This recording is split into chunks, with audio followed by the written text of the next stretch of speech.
legislation, nagsisimula ito sa first reading. May magpapile muna ng bill. Pagkatapos babasahin ito ang tawag doon first reading. I-refer sa committee, magkakaroon ng committee hearings. Pagkatapos gagawa ng committee report, i-report out sa floor, magkakaroon ng deliberation o interpellation and amendments, no? Committee amendments, then individual amendments. Tapos, kung ito'y resolution, hindi ito bill, i-adapt yung committee report ng plenaryo. Now, they have stayed long enough sa Congress, either as congressmen, representatives or senators, not to know the rules and procedures sa inquiry in aid of legislation. Yung Blue Ribbon, motu proprio ito wala naman itong resolution kasi this is the only committee na pwede magsagawa ng motu proprio investigation. So, ganun nangyari. So, ang gusto nila ay ipasok yung minority report na tinatawag nila. Kaya nga pinadala sa office ni Senate President na ipinasat sang ni Senate President Tito Sotto sa Blue Ribbon Committee. Now, how will I treat it? May kasabihin tayo, respect begets respect. How do they expect na i-treat ko yung kanilang sinasabing minority report with respect? No? Kung sila mismo o yung committee report, yung sinasabi ng minority report, nagsisimbolize ng disrespect sa committee.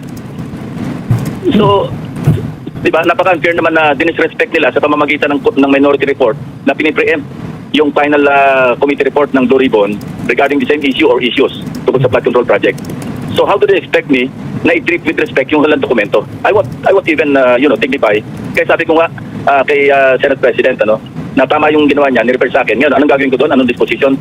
Trascan. So, and I intend, kung matatapos na yung partial committee report, i-route namin ito next week pagka may session na kami. So, kailangan dito, majority ng members ng committee para ito may report out. Pag ito'y kulang sa pirma, whether ito'y concurring o dissenting, kasi ang ginagawa namin, kung hindi kami sang-ayon doon sa binasa namin na yung committee report, it's a draft committee report. Maglalagay kami ng I dissent. Ibig sabihin, hindi ka sumasang-ayon, pero duty mo na pirmahan yung committee report dahil member ka. Or, pipirma ka with reservations. Or pipirma ka, will interpellate. May comment ka sa ilalim. Ganun dapat ang ginawa nila. Kung ano man yung nilalaman ng sinasabi ng committee report at hindi sila sang-ayon sa lalabas pa na partial committee report, maglagay sila ng I dissent o kaya will interpellate. Pero sir, it cannot... Yes, sir. Go ahead, sir. Iisa lang naman ng Blue Ribbon Committee, hindi dalawa Ang sinabi ko nga kay Senate President, alam mo, delikado ito. This may set a bad precedent na ina-undermine yung integrity ng Senado as an institution. Ano ba? Dalawa ba ang Senate natin? Dalawa ba ang ating Blue Ribbon Committee? Masamang President yan, ha? Baka maging pagka ito pinabayaan natin, lalabas yan sa mga susunod na mga panahon. Laging merong dalawang report na lalabas sa isang committee lang. Merong minority, merong majority, merong final. Hindi yan katanggap-tanggap. And alam mo, rules ang sinasabi natin dito, ang i-invoke natin dito, rules of the Senate. Kaya nga kami merong libro Yun ang aming Bible na susundan namin. Pambabastos talaga. Talagang pambabastos. Piniprempt nila. So ngayon gusto nila bigyan ng halaga, bigyan ng pansin yung committee report by submitting it to the office of the Senate President. 1/4 of the Senate or the members, hindi yung majority. Yes, sir. So paano ilalabas yung report na yun kung walang signature yung majority ng members ng Blue Ribbon Committee? It's a 576-page report, Senator, so it definitely took them a while to put this together. Did you know that the minority bloc is putting this together? And secondly, nabasa niyo na po ba? Hindi ko mabasahin It's not an official report. Ginawa nila yung pang media. Di sa media nila palabas. Doon sila mag-introduce, mag-call sila from the so-called minority report nila. Doon nila ipasok sa amendments. At kung ito'y bobotohan ng majority ng members ng sa floor, kasi plenaryo na yan Pag nakakuha sila ng 13 votes para may pasok yung kalang amendments, then we will adopt the amendments as part of the committee report. Yeah, nababasa ba nila yung isipan ng mga miyembro? Pag nag-drop kami ng committee report, nababasa nila isip ko na hindi ko isasama sinasaldi ko at saka si Martin Romualdez. Ba't nila pinapangunahan? Ba't nila pinapangunahan yung committee? Yun ang mali doon. I don't, hindi ko naman sinasabing mali yung kanilang observation o naman yung kanilang isinama. Pero this is not the proper time. Kung gusto nila bastusan, di bastusan. Kaya nga sabi ko, respect begets respect. You insult me, I'll insult you back. Purpose yun ang intention talaga. The motive is to confuse the people into believing na wala nagagawa yung Blue Ribbon Committee. Correct. Kaya nga kami merong rules and procedures. Kaya nga may Senate rules sundin natin yung rules. Huwag kayong mambastos na piniprempt yung committee. Ine-elect nga yung mga committee members ine-elect yung chairman. O tapos ngayon maglalabas ka na sinasabi mong committee report na wala pa naman yung report. Anong pinagbasihan mo? Hindi pa para lang mag-confuse, para lang manggulo, para lang ipamukha na mali yung ginagawa namin, na hindi pa naman kami tapos. Yun nga masama, preemptive nga Yun nga masama, bastusan nga Kasi wala pa nga yung committee report na tinuusgan mo na what are they judging? Wala nga yung committee report, bakit pinipre-judge mo na mabagal, hindi impartial? Di ba kabastusan yun? Ayun, labag sa kagandahang asal, Aside from advising them to read the rules of the Senate, again, palagi ko mag-review sila ng GMRC, Good Manners and Right Conduct. Wala sa job description ko yun, wala rin sa mandate ng Blue Ribbon yun eh. Kaya hindi ako, it's not just not all on me, it's not on me. Kasi hindi naman kami nagpo-prosecute eh. Ang sinasabi ko lang dito, marami na kami na-contribute. Yung output, yung mga ebidensyang naipon namin, na ginamit at ginagamit pa ng DOJ, ng Ombudsman, as we speak. At nakarating na sa korte yung iba. Yun ang sinasabi ko. Pero yung para maisisi sa amin, sa Blue Ribbon Committee, na mabagal yung pagpapakulong, wala sa job description namin yun na Regina eh. Hindi mandate. Ang sa amin, in aid of legislation. And may mga nabubuo na nga kaming pieces of legislation na pwede namin i-incorporate sa committee report. Ang isa, alam mo ito, kasi nakita kong isang kakulangan ng Ombudsman, nag-usap na rin kami ni Ombudsman na Boying Demolia rito, magpo-propose kami ng legislation na mag-create ng isang law enforcement unit na dedicated para sa Ombudsman, law enforcement unit ng Ombudsman, para nakapag-apply sila ng search warrant, nakapag-develop sila ng case. Kasi yung kanilang fact-finding team, pagka merong halimbawang nag-file, anonymous letter man yan o formal complaint, di ba tinadaan muna nila sa fact-finding investigation? Hindi naman makapag-file ng search warrant yun. Hindi naman ito, nakapag-supi na nga sila, wala naman silang contempt power. So, pwedeng i-close yun, na meron nabigyan ng parang sa NBI at saka ng CIDG, meron silang supi na power, ika nga, no? Pati law enforcement. Ang isang tinitingnan nga namin, baka lang magka-problema sa Supreme Court, kung mabibigyan sila ng contempt. Kasi korte lang yan, at saka of course, Senate, yung Congress. Baka magkaroon ng, pero susubukan namin, para namin mabuti sa mga constitutionalist, magtatanong kami sa mga retired na mga Supreme Court justices, kung ubra ba ipasok na magkaroon ng contempt power yung Ombudsman. Ito yung naisip namin mga legislation. Pero para kami yung sisihin na kukunti yung napakulong, parang wala naman sa job description namin yun eh. In aid of legislation kami. Makapag-recommenda kami kung sino yung pwedeng isama sa prosecution. At yun lang nangyari eh. Saan ba nagsimula lahat ito? Sa Bulacan, di ba? At kaya nga, nasa Witness Protection Program na sina Alcantara, Bernardo, saan ba sila nanggaling lahat? Sa Blue Ribbon Committee hearings eh. Saan ba nanggaling yung mga ghost project? Yung iba nga, sa privilege speech ko pa nakuha eh. But it's good you brought that up, ano? Alam mo, sa Philippines, under the Philippine jurisprudence, yung rule on evidence, yung positive identification far outweighs the denial. Why? Kasi affirmative yung positive identification eh. Yung denial, self-serving yun, saka negative yun eh. So, maski umabot sa korte, pag positively identified ng witness ang isang suspect, halimbawa, mas binibigyan, proven na ito, nasa jurisprudence na natin ito, jurisprudence after jurisprudence, yan talaga yung paano, unless may mga qualification. Halimbawa, yung nag-positively identify, nasa madilim na lugar, yung in-identify, pwede ma-question. Pero generally, as a general rule, kapag positively identified, halimbawa sa isang police lineup o sa korte, in-identify, tinuro, mas binibigyan ng weight yung positive identification kaysa sa denial ng in-identify. That's one. Okay. Parang preview na rin sa pwedeng malaman ng committee report. I-review ko lang yung testimony ni Gutesa. Remember, kung totoo na yung recollection ko, nasa statement ni Gutesa, sinabi niya na kapag deliver siya sa 30 Tamarin Street, maski walang corroborate, ang magko-corroborate doon, ito na nga yung bagong development. Ay sir, I think that's makinig. Yes, kasi nabanggit na yung 30 Tamarin, ina-attribute nga ito, di ba? Ina-identify kay dating Speaker Romualdez. Kung may statement, kung kasama sa statement ni Gutesa na nag-deliver siya sa 30 Tamarin Street, I will have to review the record, the transcript, ano?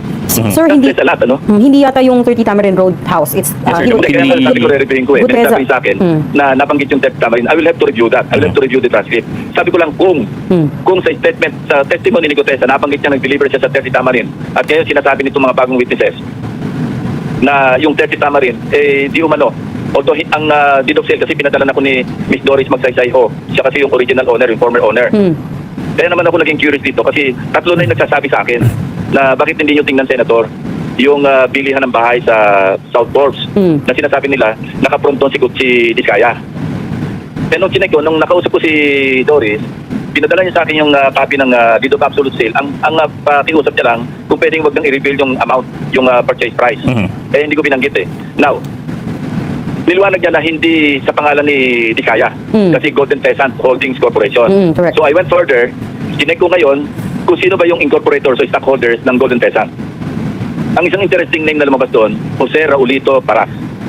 Kasi nung chinek namin, si Jose Raulito Paras nakasit sa board ng at least 3 companies na again identified kay former speaker. Yun ang link, kaya nga ang unang yung sa curiosity, kung naka-front si Diskaya as the buyer, mas lalong mabigat yun. Kasi sinabi ni former speaker, hindi niya kilala si Diskaya. Sabi ni Diskaya, hindi niya pa nakikita si speaker except on one occasion, sabi niya sa pagdinig eh.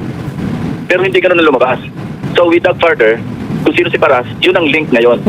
Yun ang titingnan natin. Kasi baka sa susunod na pagdinig, pwede namin ipatawag si Atty. Paras.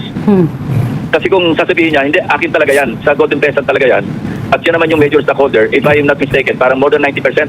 Yung iba nominal eh. Mga nominal stockholders lang iba eh. Siya talaga yung major, parang dominant na stockholder. So pwedeng tanungin, alam mo, manganganak ng issue to, pwede pumasok ang BIR, paano ka bumili ng ganyang kamahal na bahay kung ganito lang yung kapasidad mo para bumili. Gawin na ito. Pero sinasabi ko, we go where the evidence leads. At paulit-ulit ako dito para sila plaka. Hindi kami sumatarget ng any particular person. Much less Speaker Romualdez. Pero hindi rin kami magko-cover up ng maski kanino. Kaya nga tinamaan yung mga ibang kasama namin. Kala nyo ba hindi masakit sa loob ko?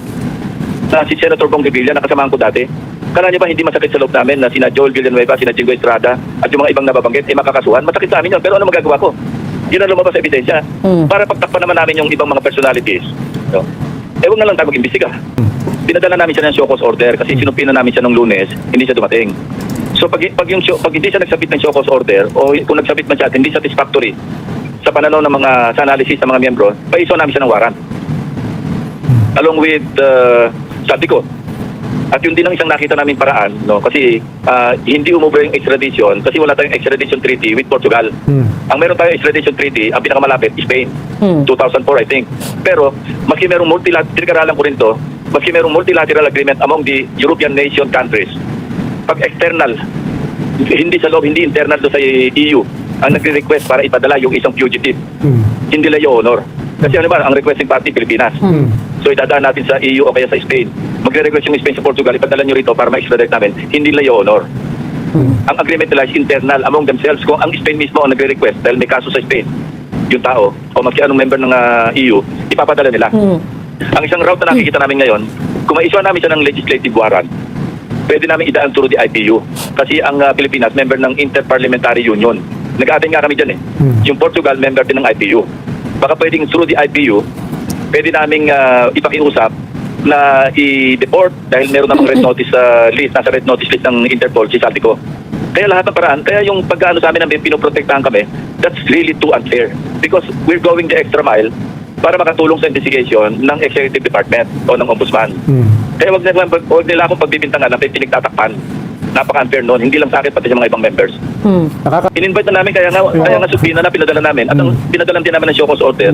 At pag hindi nakapagpadala ng explanation o magpadala man at hindi satisfactory, pa-issue namin siya ng legislative warrant. So bakit nila pinangungunahan yung, again, another point, bakit nila pinangungunahan yung aming ginagawa? Sasabihin lang na parang failing o hesitating o whatever word they're using. Yun ang sinasabi ko unfair, huwag nila pangunahan, bastusan yun. Testimony, because sinumpaan niya sa Blue Ribbon Committee yung kanyang salaysay. Kaya na nasa konsiderasyon ng committee yun, unlike sa DOJ, sa Ombudsman, hindi siya sumipot doon eh. Kaya hindi magagamit, walang evidentiary value yung kanyang sinumpang salaysay as far as DOJ and Ombudsman are concerned. Pero sa Senate Blue Ribbon Committee, may saysay yung kanyang sinumpang salaysay, yung kanyang testimonya. Dangan nga lang, nagkaroon kami ng corroborating documents o testimony para ma-press yung kanyang salaysay sa amin. Kasi kung stand-alone, paano namin titreat yun? Di ba nag-decline nga siya? We can only do so much dahil nga sa tag-honored tradition between the Parliamentary two courtesy. houses. Oo. Pag ayaw mag-attend, alam mo per se namin yun. Kung gawin din sa amin yun, punta. Tulad si Toby Chanco, nagpunta. Si Congressman Lian, nagpunta. Yung gusto magpunta, di welcome sila magpahayag. Hindi nga namin sila pinag-take out eh. Kasi nga merong courtesy eh. Yes, yun ang pagka-alam ko, yung kanyang holdings do sa Golden Peasant holdings, at least 90%. So, subject to verification yun, further verification. Pero yung nag-sit siya sa board ng tatlong kumpanya na attributed and identified kay Speaker, established yun, na-check na namin, but we have to formalize it by inviting a representative from the Securities and Exchange Commission. Ang nakita ko pa nga doon, yung sa isang kumpanya, naging treasurer pa siya from 2018 to 2023. Sir, can you name these companies, these three? Hindi ko na maalala, pero anyway, nandun naman sa record yan eh. Kaya nga gusto namin isumon yung representative ng SEC, si Rolito Paras, para mas maliwanagan natin. Hindi ko naman sila ma-invite doon kasi wala pang basis eh. Hindi pa nga nagtestify yung dalawang members ng staff eh. Wala pang link eh. Okay.